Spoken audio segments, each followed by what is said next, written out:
just before the finger pulls the trigger.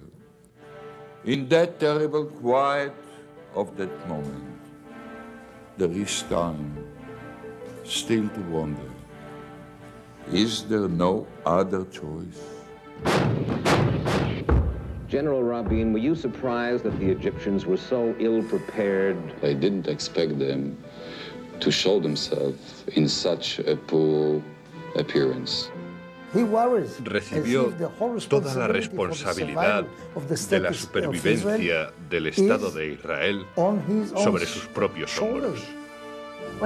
Cuando nos veíamos en algún lugar a campo abierto, bajo la luz de la luna y las estrellas. Tenía 73 años. Era un fumador empedernido. Uno podría pensar que el tenis era una relajación para él. Ni por asomo. Quería ganar cada punto. Fue un hombre capaz de cambiarse a sí mismo y cambiar al país. Isaac Rabin fue un hombre histórico y será una figura histórica. Imagino que los ángeles estarán contigo en el cielo. Por favor, Dios, es mi abuelo.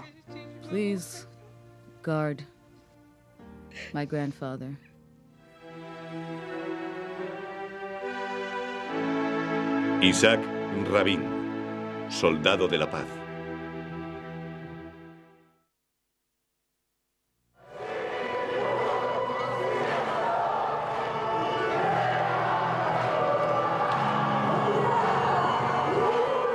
$100.000 israelíes se reunieron en Tel Aviv el 4 de noviembre de 1995 para celebrar la paz.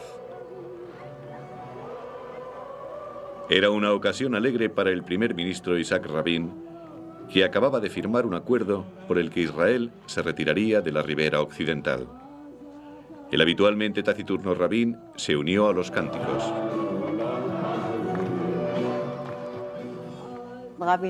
Rabin era esa noche un hombre feliz porque vio el amor de la gente.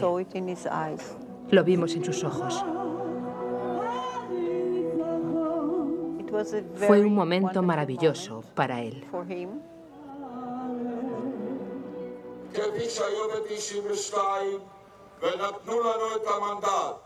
Rabin habló de paz en su discurso a la multitud, que le vitoreaba cuando abandonó el podio y se dirigía hacia su coche. De repente, se oyeron 3 disparos. Íbamos camino de una fiesta. Y entonces oigo 3 balas. Y le veo tumbado en el suelo. Mi marido allí, en el suelo.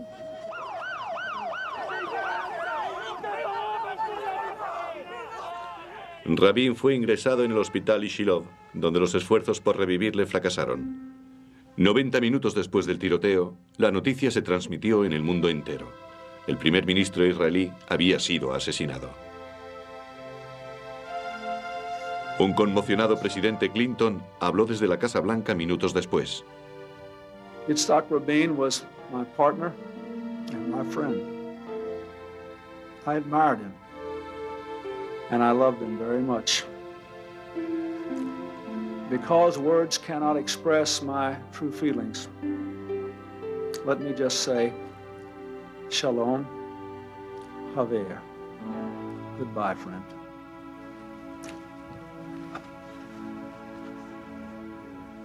El presidente de la OLP, Yasser Arafat, que había firmado el acuerdo de paz con Rabin en la Casa Blanca pocas semanas antes, habló desde Gaza. I am offering my condolences to his wife, to his family, to the Israeli government, to the Israeli people.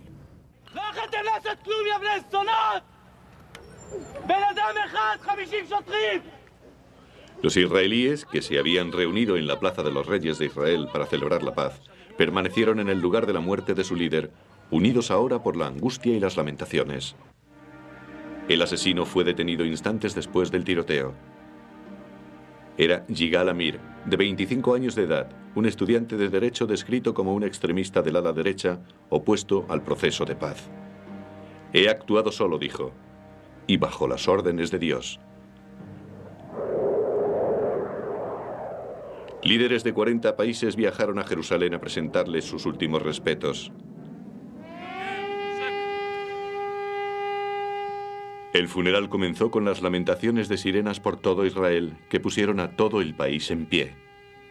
Amigos y antiguos enemigos le definieron como hombre de paz. You lived as a soldier, you died as a soldier for peace. Though we no longer hear his deep and booming voice, it is he who has brought us together again here, in word and deed, for peace. Shalom, Achi Abcho. Goodbye, my older brother. Adiós, mi viejo amigo, Bringer of peace. portador de la paz. We will add Llevaremos to bring y abanderaremos esa paz que to the near and por to the todas far partes that you wanted tú to querías y realize deseabas and that en you tu vida y hoped muerte. by your death.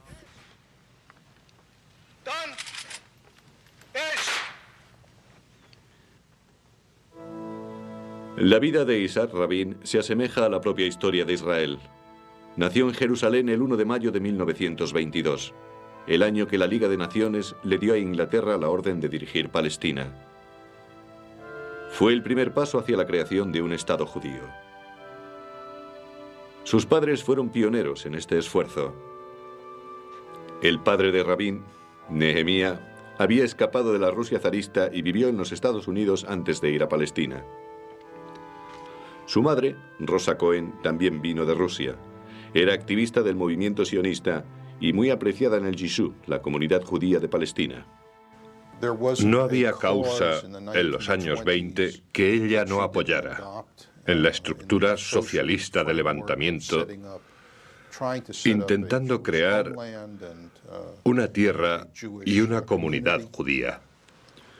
Rosa Cohen inculcó a su hijo mayor Isaac y a su hija Raquel el sentido de servicio público. Muy pronto descubrió que su propósito en la vida era servir a su país y pensó que la mejor forma de hacerlo era convertirse en agricultor. El joven Isaac Rabin ingresó en la escuela agrícola de Kaduri, en Galilea. Era el tipo de ambiente escolar en el que había un burro en el patio en la escuela. Y una de sus tareas era cuidar del burro. Es decir, que no es el tipo de persona que se sienta a leer a Platón. Poco después de llegar allí, su mundo quedó patas arriba con la muerte de Rosa Cohen Rabin. Para Rabin, la muerte de su madre simbolizó el fin de su juventud. En 1936, las hostilidades entre los árabes y los judíos de Palestina se tradujeron en desórdenes a gran escala y en un ataque general por parte de los árabes. En la escuela, Rabin y sus compañeros no aprendían solo sobre agricultura. También recibían lecciones de cómo usar armas. Rabin ingresó en la Haganá, el ejército secreto judío. Allí conoció a un joven comandante llamado Moshe Dayan, quien le invitaría a enrolarse en el Palmaj, un comando de élite recientemente creado. Dayan le preguntó, ¿sabes lanzar granadas? Rabin contestó, no. Dayan le dijo, bueno, ¿sabes conducir un coche? Rabin contestó, no. Dayan le preguntó, ¿sabes conducir una moto? Y Rabin contestó, no. Y entonces le dijo, aprenderás. Rabin sirvió en el Palmaj trabajando en operaciones de sabotaje. Con la semilla de la Segunda Guerra Mundial en el Medio Oeste, le enviaron a territorio enemigo. Su misión era subir a los postes de teléfono y cortar los cables para que las fuerzas colaboracionistas francesas del régimen de Vichy no pudieran pedir refuerzos. En 1943 era comandante de sección y rápidamente consiguió reputación como uno de los líderes de la fuerza de ataque. Al final de la Segunda Guerra Mundial, las relaciones entre los colonizadores judíos de Palestina y los británicos que dirigían el territorio se habían deteriorado seriamente. Uno de los principales problemas fue la negativa británica a permitir la entrada en Palestina de los judíos supervivientes del Holocausto. Muchos de los que lo hicieron fueron detenidos, metidos en campos de concentración y después devueltos a Europa. Los judíos de Palestina se sintieron ultrajados. En el verano de 1945, Rabin lideró una misión de rescate en un campo de internamiento británico que liberó a 200 inmigrantes ilegales judíos. El tipo de operación más absolutamente peligrosa imaginable. Los soldados llevaban a hombros a los niños y esa era la operación de Rabin. El ataque convirtió a Rabin en un perseguido. En junio de 1946 fue arrestado por los británicos y encarcelado durante 6 meses. Poco después de que Rabin fuera puesto en libertad, Gran Bretaña abandonó su gobierno de Palestina, devolviéndoselo a las Naciones Unidas. En noviembre de 1947, la ONU recomendó que el país se dividiera en un Estado judío y un Estado árabe. Las escaramuzas comenzaron casi inmediatamente, pero el 14 de mayo de 1948 se estableció el soberano Estado de Israel. Al día siguiente, los estados árabes vecinos atacaron. La guerra de independencia había comenzado. Yigal Allon, comandante de las fuerzas del Palmaj, hizo de Rabin su sustituto. La primera orden de Rabin fue la creación de la brigada Harel. Su misión, mantener abierta la principal vía de abastecimiento entre Tel Aviv y los judíos sitiados de Jerusalén. La brigada sufrió importantes bajas, pero Rabin sabía que tenía que ganar la desesperada contienda. El comandante del batallón me pidió que le pidiera a Rabin que pospusiera 24 horas la operación. Nunca vi a Isaac Rabin tan obstinado. Dijo, no, golpeó la mesa y dijo, de ninguna manera tenéis que hacerlo. Así que al día siguiente fuimos a hacerlo, lo hicimos. Rabin desempeñó otros papeles en diferentes frentes de la guerra y supervisó la expulsión de 50.000 palestinos, mujeres y niños de las áreas controladas por los israelíes. En medio de la batalla, Rabin encontró tiempo para cortejar y casarse con un miembro de su batallón, Lea Schlossberg. Estaba esa bien parecida a Lea Schlossberg, que vivía en el tercer piso. Y de vez en cuando ese atractivo y elegante rubio pelirrojo compañero que iba en moto. Era como, ya sabes, John Wayne en su caballo. Obtuve una gran fortaleza y conseguí muchísimo apoyo de mi marido. Cuando nos veíamos en algún lugar a campo abierto, bajo la luz de la luna y las estrellas, y siempre era maravilloso. Era romántico estar juntos, haciendo algo muy importante juntos, pasando malos momentos, aun sabiendo cómo estar alegres por la noche y sentarnos alrededor del fuego a cantar. Los Rabin pronto tendrían tiempo para formar una familia. En enero de 1949, la lucha terminó. El Estado de Israel emergió victorioso, pero su supervivencia continuaría siendo puesta a prueba en décadas posteriores. E Isaac Rabin continuaría siendo uno de los principales defensores.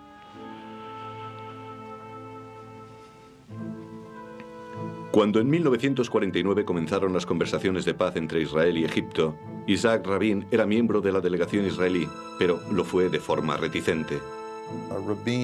Rabin y su comandante Yigal Allon querían desesperadamente continuar la lucha. Y Ben Gurion, el pragmático de vuelta en Tel Aviv, no quería. Estaba bajo la presión de la comunidad mundial para que finalizara la lucha. Has ganado la guerra. Consigue un alto el fuego y firma la paz. Rabin estaba enfadado porque Israel parecía perder mucho territorio.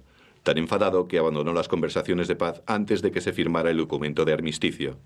Ya tenía familia en aquella época, una hija, Dalia, y un hijo, Yuval, y tenía intención de abandonar el ejército e ingresar en la Escuela de Negocios de Harvard, pero decidió continuar en el ejército cuando le ofrecieron un alto cargo. Lo recibió en 1963, cuando fue nombrado jefe del Estado Mayor. En su nuevo papel, Rabin no tuvo miedo de usar el arma que fuera necesaria para defender a Israel de las frecuentes escaramuzas fronterizas con los vecinos árabes. Lanzó ataques de represalia contra Siria por proteger los asentamientos del norte de Galilea. Permitió que los cazas israelíes persiguieran a los sirios hasta el mismísimo Damasco. Y también inició las primeras represalias diurnas en la historia de la guerra fronteriza árabe-israelí. En 1967, los incidentes fronterizos, así como los ataques terroristas, se habían incrementado dramáticamente con la creación de la Organización para la Liberación de Palestina. Las tensiones alcanzaron su cénit cuando en mayo de ese mismo año el presidente egipcio, Nasser, cerró el estrecho de Tirán en el Mar Rojo, la principal salida marítima de Israel hacia África y Asia. También situó 100.000 hombres y 1.000 tanques en la frontera de Egipto con Israel. Después ordenó abandonar el Sinaí a las fuerzas pacificadoras de la ONU. Durante la noche, el resto del mundo árabe se unió a Egipto en sus planes de iniciar una guerra santa que destruiría a Israel. Todo el país tenía el corazón en un puño y la idea de que Israel podría ser destruida no estaba completamente desterrada de la mente de los israelíes. Y esa también era la posición del resto del mundo. Estaba en manos de Rabin, como jefe del Estado Mayor, decidir si Israel debía entrar en guerra después de 11 años de paz y prosperidad. Él, en aquella época, pasó de ser un guerrero a preocuparse. Se preocupa. Recibió toda la responsabilidad de la supervivencia del Estado de Israel sobre sus propios hombros. La presión, la responsabilidad, resultó ser demasiado para él. El 22 de mayo, el día después de que Nasser cerrara el estrecho de Tirán, Rabin sufrió un colapso nervioso. Él dijo, fue un infierno lo que pasé. Realmente doloroso. Me obligaron a ser el único que tomara la decisión. Y todo el mundo se giraba hacia mí y no sabía si sería capaz de tomar la decisión correcta. Rabin se recuperó en 24 horas. Días después, el 5 de junio de 1967, Israel dejó pasmado al mundo con un ataque aéreo sorpresa que destruyó por completo la Fuerza Aérea Árabe. A plena luz del día, la Fuerza Aérea Israelí asestó un golpe devastador a las fuerzas aéreas de Egipto, Jordania y Siria, e incluso de Irak. Han destruido 374 aviones enemigos y puede que 34 más. General Rabin, were you surprised that the Egyptians were so ill prepared? To speak frankly, I would say that I didn't expect them to show themselves in such a poor appearance, not morally and not militarily. I expected them to do a little bit better, because after all, there was no strategic surprise. Durante los 5 días siguientes, el ejército de tierra israelí se introdujo en el Sinaí y ocupó toda la península. Al mismo tiempo, los paracaidistas israelíes ocuparon la vieja ciudad de Jerusalén. Para los israelíes, el momento más dramático de la guerra llegó cuando el comandante israelí radió: "El templo del monte está en nuestras manos". Ahora los israelíes controlaban el muro occidental, el último resquicio del templo judío destruido por los romanos casi 2000 años antes. La rapidez de la victoria cogió por sorpresa al ministro de Defensa, Moshe Dayan. Cuando le informé de que estábamos en el muro, dijo, por favor, esperadme a la 1 en punto. Él quería entrar oficialmente, porque hasta entonces no teníamos fotógrafo. Rabin estaba con ellos, y nos fuimos a la Puerta de los Leones. Cruzamos la puerta, se saca la famosa foto y volvemos al muro. Ese es el acto oficial. Y entonces los soldados le ven.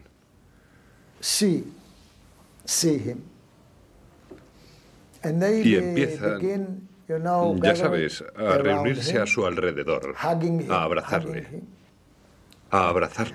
Él no sabía qué hacer. No le gustaban las celebraciones.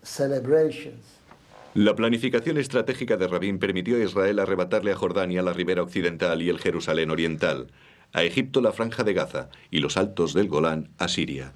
El país ahora era 3 veces y media más grande de lo que había sido tan solo 6 días antes. We always said that one of our advantages as armed forces that we know beforehand where and against whom we are going to fight. El triunfo de la Guerra de los 6 días hizo que Isaac Rabin entrara en el mundo de la diplomacia. En enero de 1968 abandonó el ejército para convertirse en embajador de Israel en los Estados Unidos, un alto cargo diplomático. En su nuevo cargo, Rabin desarrolló estrechas relaciones con el presidente Nixon y con el secretario de Estado Kissinger. Llegaron a admirar a Rabin como un brillante analista militar.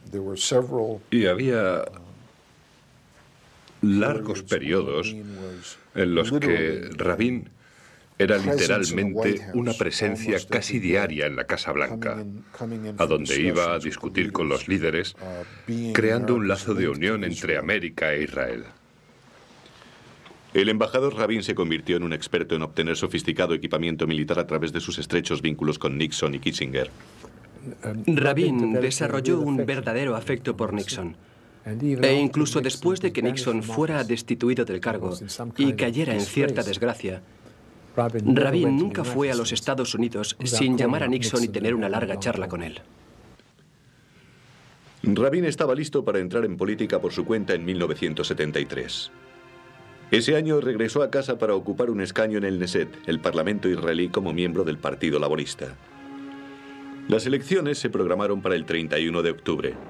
Pero en la víspera del Yom Kippur, el día festivo del judaísmo, Israel fue atacado por sorpresa por Egipto y Siria. Fue una guerra que Israel casi pierde. Al final, el ejército consiguió hacer retroceder a las fuerzas enemigas, pero sufrió importantes bajas. Golda Meir y el gobierno del Partido Laborista fueron culpados de dejar a Israel vulnerable a un ataque. Isaac Rabin, de todas formas, saldría ileso de la debacle política. El soldado político iba a convertirse en el gran hombre de Estado. Golda Meir y su gobierno cargaron con las culpas de la falta de preparación de Israel en la guerra del Yom Kippur. Estaba obligada a resignarse, sentando las bases para el ascenso político de Isaac Rabin. Su principal rival en el liderazgo del Partido Laborista era Simón Peres, pero la reputación de la madre de Rabin como pionera que ayudó a la construcción del Estado le valió el apoyo del partido. Rabin es el hijo de Rosa Cohen. No necesitaba añadir nada más. Y Rabin fue llamado a convertirse en el candidato del partido. Y el partido ganó las elecciones. Rabin se convirtió en el primer sabra, nativo, en llegar a primer ministro a la edad de 52 años. El más joven en los 26 años de historia del país. Y su rivalidad con Peres no terminó con las elecciones. De ahí en adelante, del 74 en adelante, la rivalidad comienza cuando Peres se convierte en ministro de Defensa. Se veía que un enfrentamiento sería inevitable. Los dos hombres eran opuestos. Rabin era el honrado, franco y a veces crudo primer ministro. Peres era el sofisticado manipulador político. Pero encontraron la forma de trabajar juntos. Uno de los primeros trabajos de Rabin como primer ministro fue la negociación con Egipto para retirarse de porciones del desierto del Sinaí. Rabin era un negociador extremadamente reticente y luchó increíblemente y de repente simplemente abandonó las negociaciones. En 1975, el presidente Ford envió al secretario de Estado Kissinger en misión de intermediario diplomático entre Israel y Egipto. Rabin aceptó lo que él llamó un riesgo en pos de la paz y firmó el segundo tratado del Sinaí. Al año siguiente, Rabin tomó uno de los mayores riesgos de su carrera e impresionó al mundo con su éxito. En el verano de 1976, un avión de Air France procedente de Tel Aviv fue secuestrado y conducido al aeropuerto de Entebbe, Uganda. Los secuestradores, con el apoyo del dirigente de Uganda, Idi Amin, demandaban la liberación de los palestinos y de los terroristas pro-palestinos encarcelados en Israel. Israel se negó y en su lugar preparó una operación para rescatar a los pasajeros utilizados como rehenes.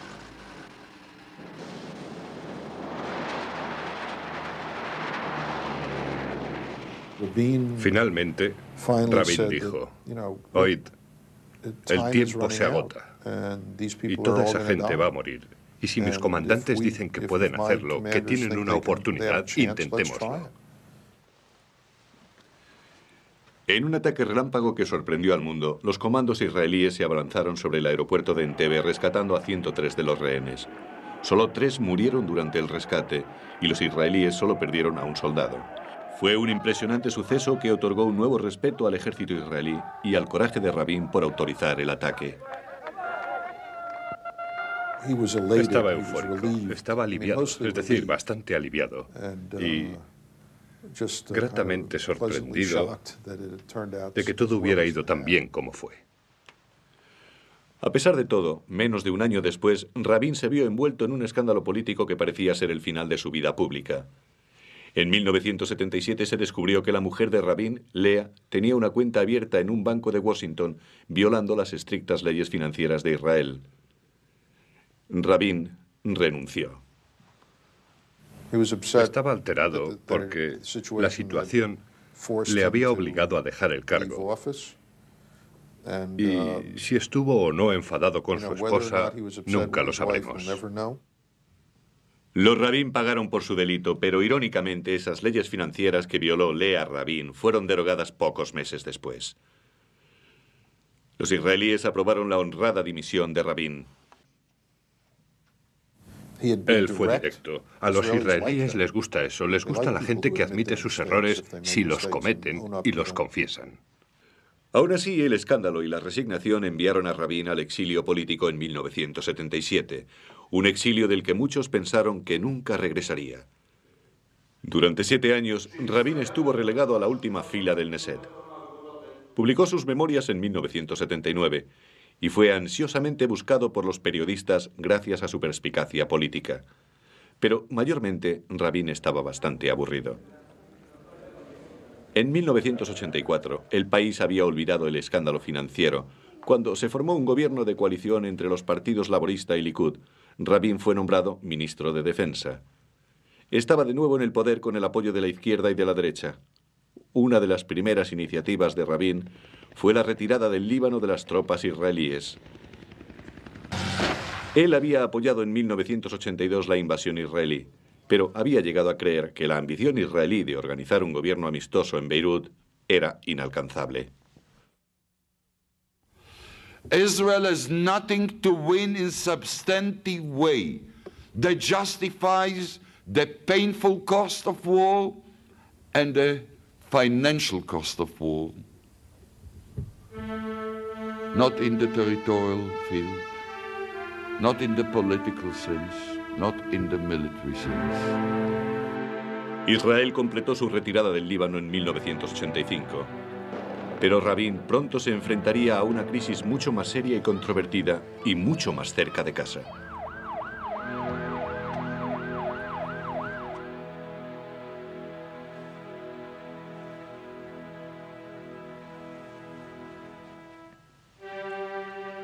En 1985, Rabin había contribuido a sacar a las tropas israelíes de su sangrienta invasión del vecino Líbano, una invasión que el presidente de los Estados Unidos, Ronald Reagan, había condenado.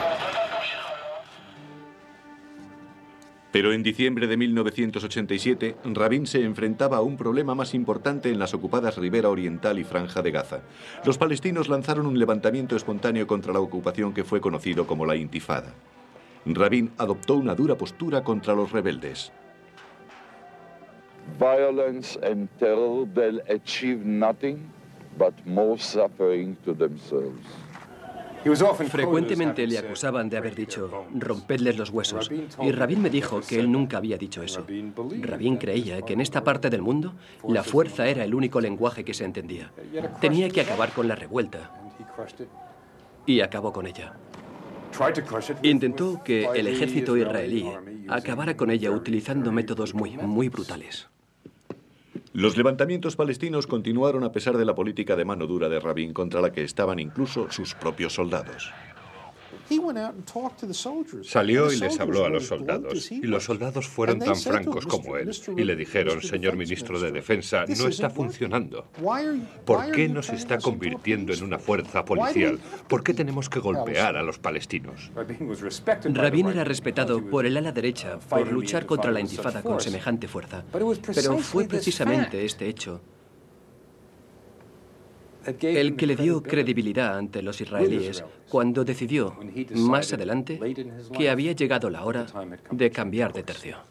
The problem that we face can be solved only by political means. By military means, by force we can bring about tranquility, but not a solution.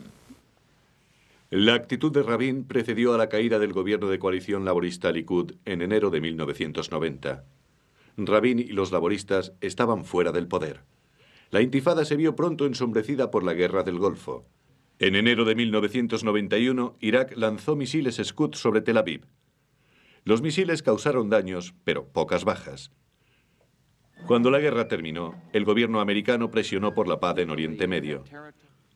El presidente Bush y el secretario de Estado James Baker Arrastraron a un reticente primer ministro Shamir a las negociaciones en Madrid. Era la primera vez que los enfrentados árabes e israelíes se veían las caras en una mesa. La paz era ahora una posibilidad, y los israelíes estaban listos. Vieron a Rabin como el único hombre que podía conseguirla.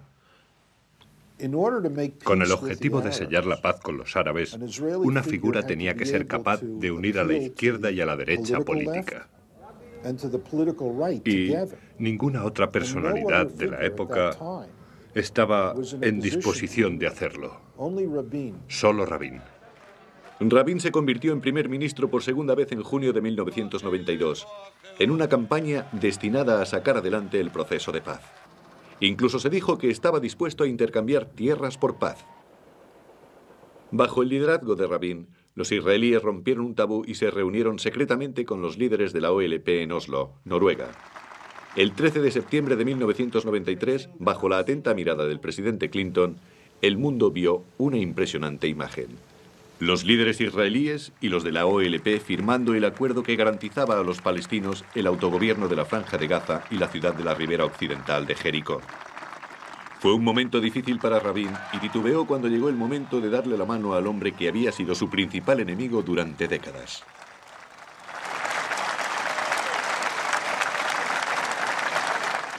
Algo que pudimos ver, y era palpable, fue el desdén con que Rabin estrechó la mano de Arafat. We who have fought against you, the Palestinians, we say to you today, in a loud and a clear voice, enough of blood and tears, enough.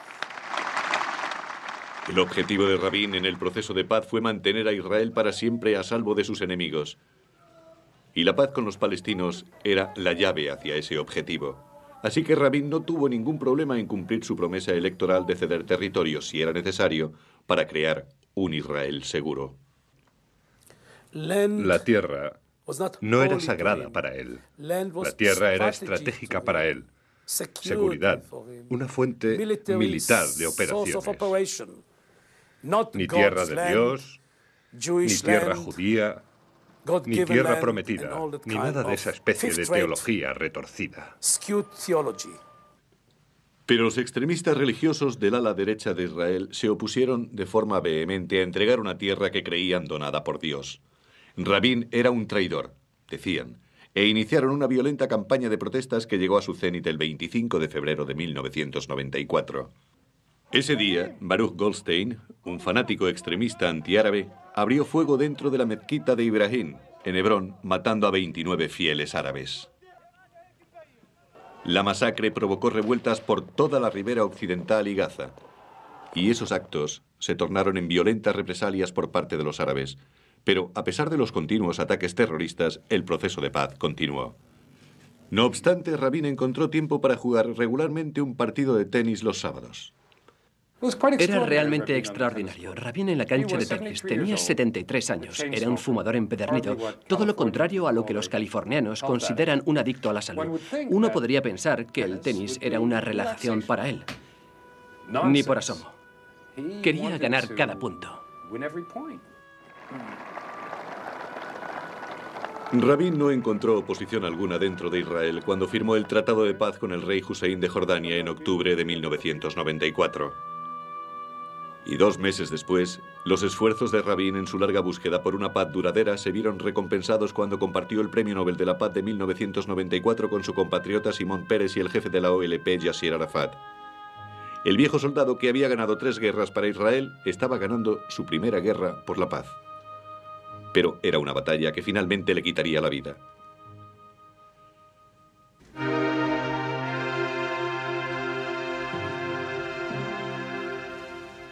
El 28 de septiembre de 1995, el primer ministro Rabin y el jefe de la OLP, Yasser Arafat, se reunieron en la Casa Blanca por segunda vez. La ocasión era la firma de un nuevo tratado para la retirada de tropas israelíes de la ribera occidental. Rabin estaba exultante, pero también advirtió de los peligros del terrorismo. We should not let the land flowing with milk and honey become a land flowing with blood and tears. Don't let it happen. Por aquel entonces el proceso de paz estaba bien asentado y Rabin era menos reticente a estrecharle la mano al hombre contra el que había luchado tantos años. La paz estaba cada vez más cerca, pero también crecían las tensiones en Israel. Rabin era ferozmente criticado por el ala derecha, extremistas religiosos que se oponían a la pérdida de cualquiera de los territorios donados por Dios a Israel. Calificaron a Rabin de traidor, de nazi, la peor cosa que un judío puede llamarle a otro.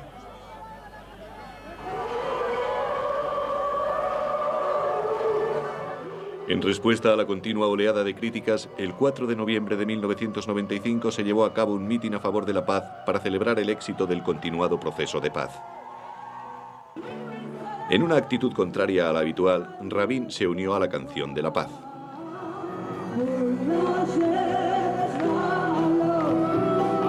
We know each other for 50 years. He never agreed to sing. He never agreed to dance. This time he agreed. I never saw him a happier person. I never saw him so complete with himself.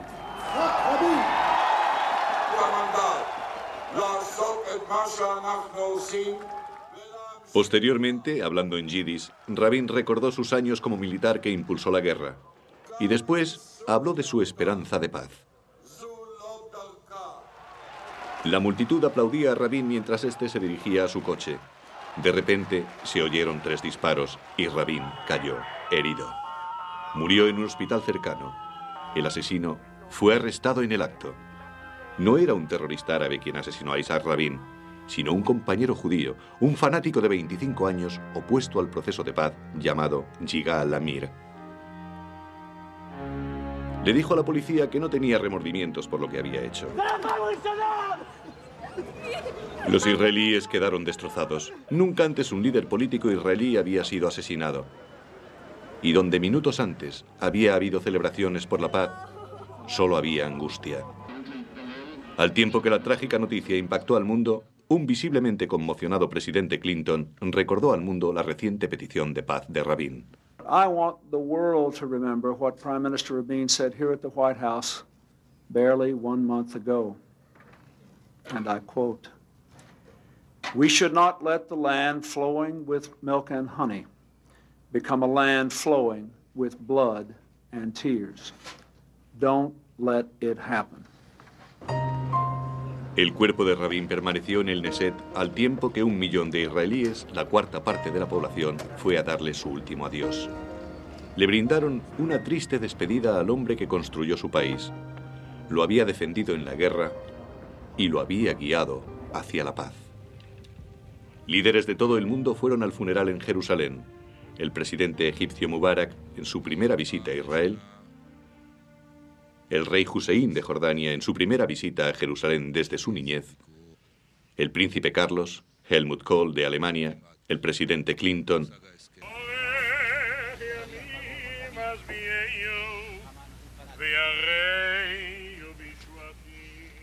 Cuando se reunieron en el monte Her, se oyeron sirenas por todo el país. El país al completo se puso en pie durante 2 minutos en memoria de su fallecido líder. Though we no longer hear his deep and booming voice, it is he who has brought us together again here, in word and deed, for peace. You lived as a soldier, you died as a soldier for peace. And I believe it is time for all of us to come out openly and to speak our peace. Not here today, but for all the times to come. El discurso más conmovedor fue realizado no por un presidente ni por un primer ministro, sino por Noa Ben-Artzi, la joven nieta de Rabin. סבא, אתה היית עמוד האש שלפני המחנה, ועכשיו נותרנו רק מחנה, לבד, בחושך, וכל כך קר לנו ועצוב. משיירת מלאכי שמיים שמלווים אותך עכשיו, אני מבקשת שישמרו עליך. ושישמרו עליך טוב, כי אתה ראוי למשמר שכזה. אנחנו אוהבים אותך סבא תמיד. Como el presidente egipcio Anwar el-Sadat, Isaac Rabin pagó con su vida el precio de la paz a manos de un compatriota. Y al final, los árabes y los israelíes, enfrentados durante generaciones, encontraron un elemento común. Los enemigos de la paz eran sus propios extremistas.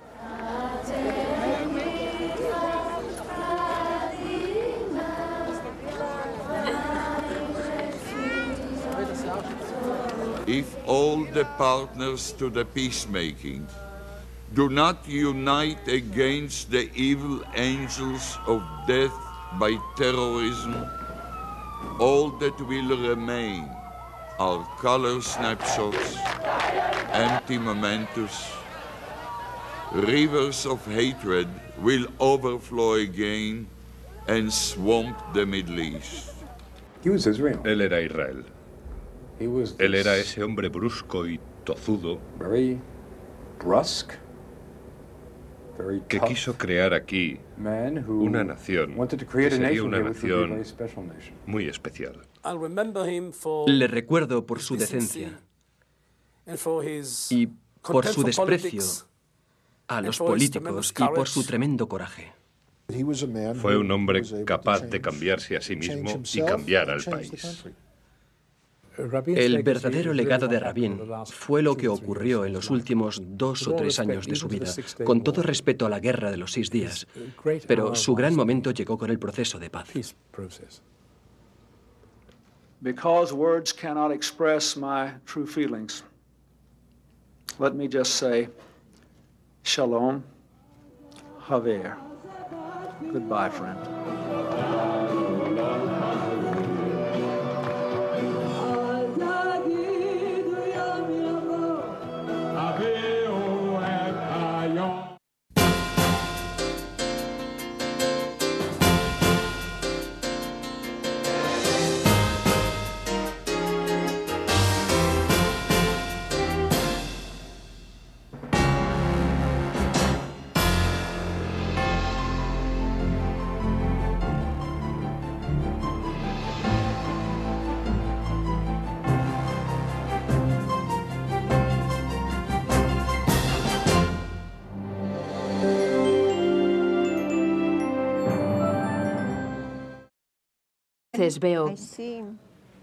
Oigo 3 balas y le veo tumbado en el suelo. Mi marido allí, en el suelo.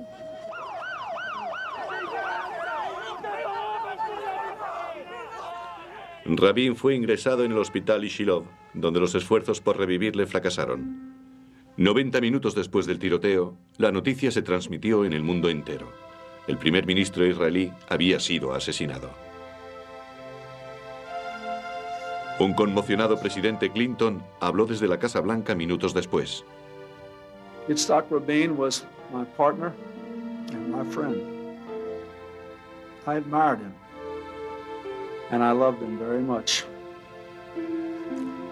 Because words cannot express my true feelings, let me just say, Shalom, Haver. Goodbye, friend.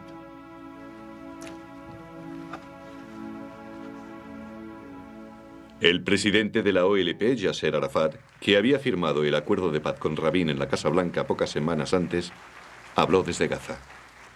I am offering my condolences to his wife, to his family, to the Israeli government, to the Israeli people.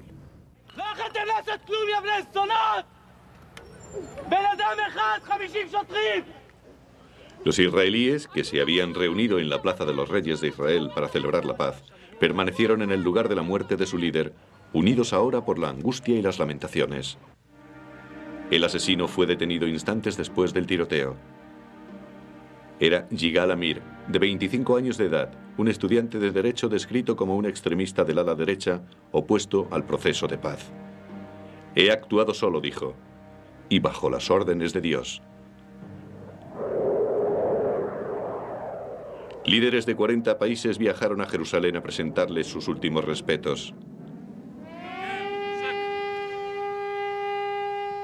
El funeral comenzó con las lamentaciones de sirenas por todo Israel, que pusieron a todo el país en pie.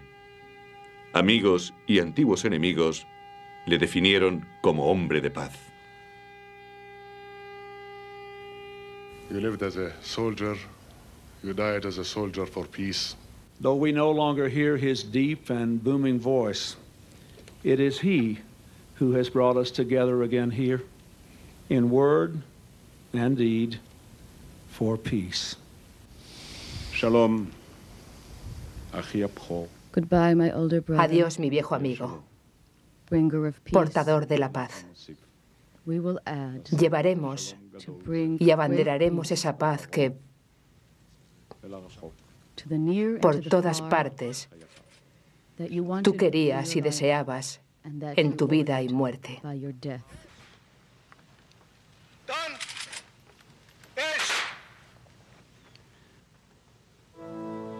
La vida de Isaac Rabin se asemeja a la propia historia de Israel.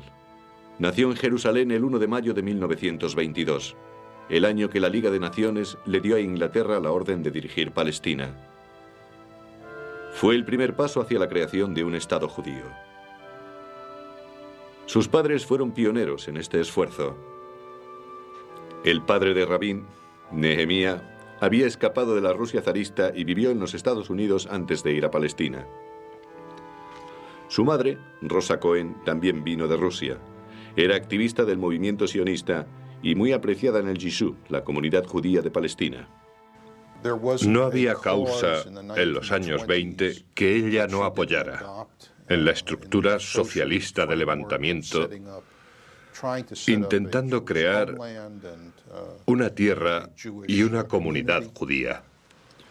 Rosa Cohen inculcó a su hijo mayor Isaac y a su hija Raquel.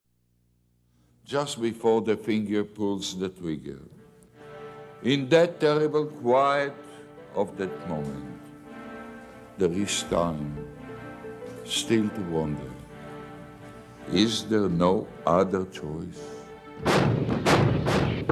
General Rabin, were you surprised that the Egyptians were so ill-prepared? I didn't expect them to show themselves in such a poor appearance.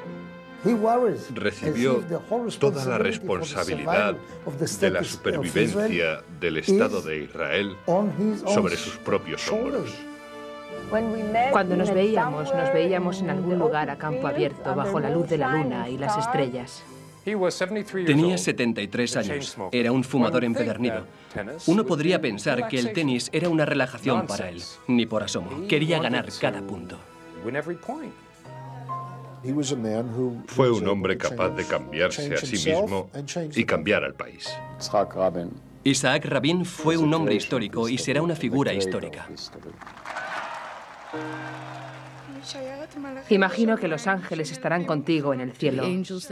Por favor, Dios, es mi abuelo. Please guard my grandfather.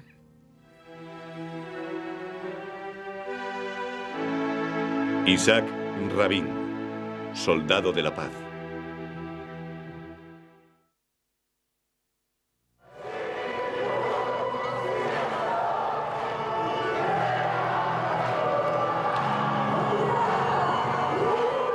$100.000 israelíes se reunieron en Tel Aviv el 4 de noviembre de 1995 para celebrar la paz. Era una ocasión alegre para el primer ministro Isaac Rabin, que acababa de firmar un acuerdo por el que Israel se retiraría de la ribera occidental. El habitualmente taciturno Rabin se unió a los cánticos. Rabin era esa noche un hombre feliz porque vio el amor de la gente. Lo vimos en sus ojos. Fue un momento maravilloso para él.